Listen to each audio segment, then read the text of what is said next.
តើសួស្តីដល់គ្នាជួយជាមួយលោកគ្រូនៅក្នុងមុខវិជ្ជា QuickBook Desktop ហើយនៅក្នុងវីដេអូវគ្គនេះគឺយើងដល់មេរៀនទី2ហើយអញ្ចឹងសម្រាប់មេរៀនទី1គឺយើងបានសិក្សាមួយគ្នាពាក់ព័ន្ធជាមួយនឹង topic មួយដែលយើង create new company នៅក្នុង QuickBook របស់យើងណា How to create new company អញ្ចឹងនៅក្នុងមេរៀនទី2គឺយើងនឹងនិយាយគ្នា How to set up preference អញ្ចឹងនៅក្នុង QuickBook របស់យើងដំណើរការទៅបានតើយើង set up preference ទៅសិនបានអាចដំណើរការបានអញ្ចឹងនៅក្នុងការ set up preference នេះគឺយើងមាន4ចំណុចសំខាន់ទី1គឺ accounting ទី2 item and inventory ទី3 payment ទី4 sales tax អញ្ចឹងនៅក្នុង Facebook តើតែយើង set up 4ចំណុចនេះបានអាច Facebook របស់យើងដំណើរការទៅ smooth អញ្ចឹងជួបជាមួយនឹងគ្រូទាំងអស់គ្នានៅក្នុងការ set up preference អូខេអញ្ចឹងនៅក្នុង Facebook របស់យើងគឺនៅពេលយើងមិនទាន់ set up preference បានន័យថានៅក្នុង home page វាចេញទៅក្នុង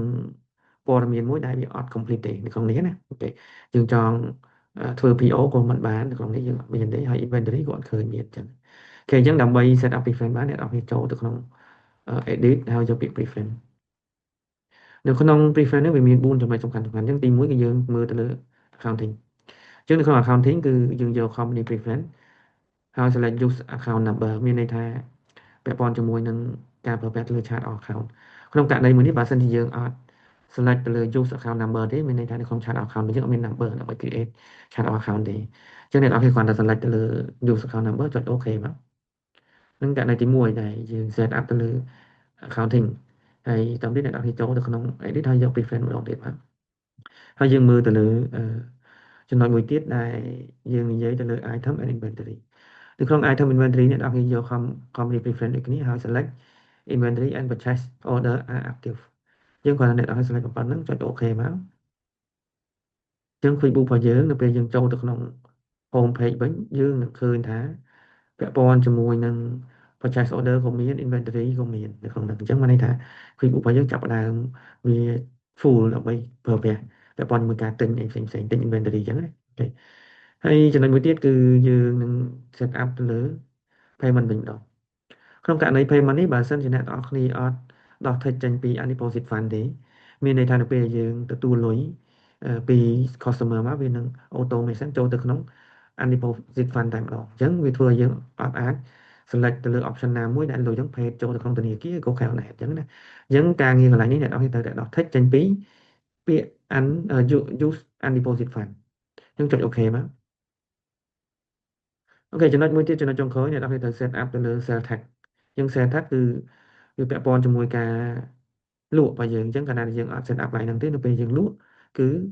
ប្រកាសជាមានអត់មានពន្ធទេអញ្ចឹងកន្លែងនេះអ្នកនរគ្នាចុច yes មកហើយ add sales tax មកហើយកន្លែង sales tax select យក sales tax item មកហើយកន្លែង sales tax item យើងដាក់ថា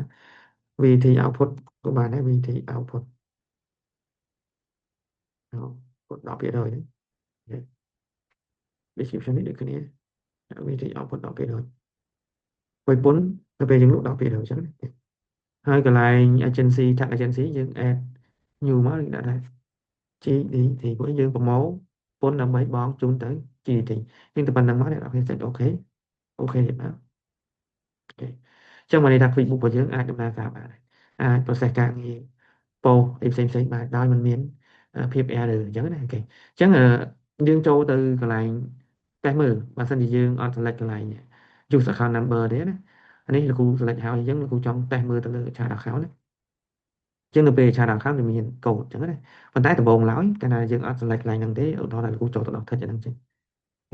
ដល់ text ចេញអញ្ចឹងកន្លែង account number នេះវានឹងអត់មានទេអញ្ចឹងអត់មានមានន័យថាម៉េចមានន័យថាបើសិនយើងចង់បង្កើត chart account អត់បានទេកន្លែងហ្នឹងមិនអត់បានទេគឺវាអត់មាន account ដើម្បីប្រើប្រាស់អញ្ចឹងដើម្បីមាន account ដើម្បីប្រើប្រាស់គឺយើងគ្រាន់តែចូល edit ហើយ select preference មកហើយ accounting នេះគឺយើងយក tick ទៅលើ account number មកយើង tick ទៅលើ account number មកយើង chart account វិញយើងមានហើយចំណុចមួយទៀតអឺចំណុចមួយទៀតបានន័យថាបើសិនជាយើងអត់ select យកនៅពេលយើងបង្កើតក្រុមហ៊ុនណាអត់ select យក other and none ទេ chart account នេះគឺវាមានច្រើនជាងហ្នឹងអញ្ចឹងធ្វើឲ្យយើងពិបាកក្នុងការលុបពួកអីនៅពេលយើង set up Facebook នៅក្នុងក្រុមហ៊ុនថ្មីមួយយើងត្រូវដាក់ chart account ថ្មីចូលតែយើង chart account នៅក្នុង Facebook mostly គឺយើងអត់ប្រើទេអត់ប្រើបើយើងត្រូវ delete ចេញអញ្ចឹងយើងខាតពេលក្នុងការ delete ចេញក្នុង Facebook អូខេអញ្ចឹងនៅក្នុងមេរៀនទី2ពាក់ព័ន្ធជាមួយនឹងការ set up ទៅលើ preference គឺលោកគ្រូមានប៉ុណ្ណឹងជួបជាមួយលោកគ្រូនៅក្នុងមេរៀនទី3បន្តទៀតគឺយើងនឹងសិក្សាជាមួយគ្នាក្នុងការ set up ទៅលើ user វិញម្ដង ចឹងសម្រាប់វីដេអូនេះលោកគ្រូមានប៉ុណ្ណឹងជួយមួយលោកគ្រូនៅក្នុងវីដេអូបន្តទៀតអរគុណជំរាបលា